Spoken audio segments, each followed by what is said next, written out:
kinds of different things. These trash can we have here today, but we have these big metal vents and things. So it wasn't just a tom thing, but and it wasn't the Japanese taiko, and it wasn't, it's its own thing, combining the toms with these, found instruments. And we recorded it in this huge, long, reverberous tile hallway, and we put a mic at one end of it, so you end up getting this really big sense of space and something large. And Ben will demonstrate this this idea for you here.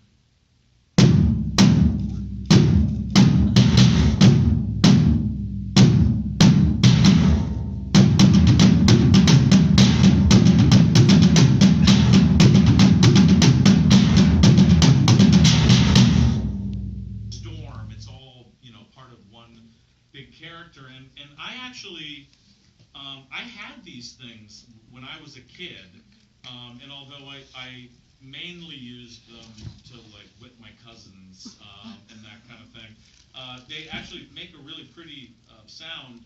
You can get these online. I think they're less than $1, and they're actually made for kids. They go by the trade name Whirly Tubes, but I think the real name is actually Karugaphone on these.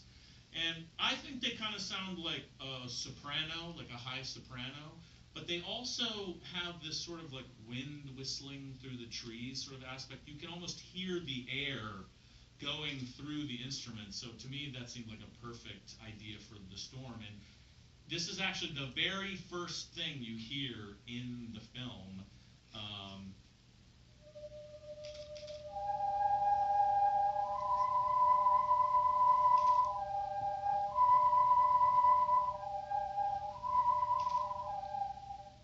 And I found that by cutting these, you could get different pitches. So we were actually able to get a surprisingly large variety in different tones out of this, which was nice. But do you want to maybe play folk music or country music or the West and that sort of thing? So me and the percussionist that I worked with on the film, Joe Siders, were looking for unique ways to play acoustic string instruments, and we stumbled on this idea of using dulcimer hammers.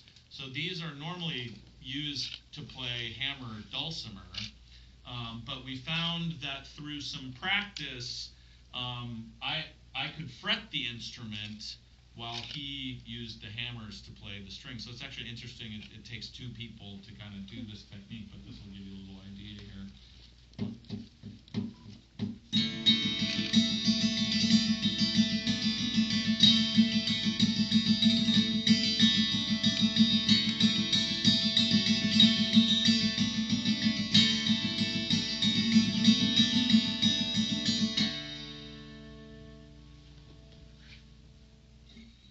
So you get the idea there.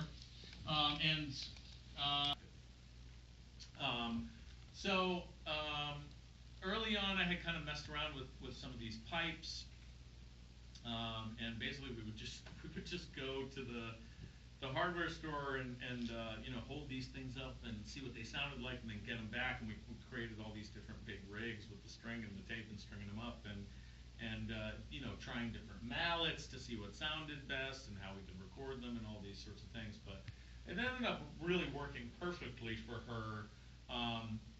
It's obviously very percussive sound, but especially when you play the faster rhythms, which work well with this particular thing. There's a lot of motion, which worked well for her because she's in so many action scenes. You always see her swooping around and flying and that kind of stuff.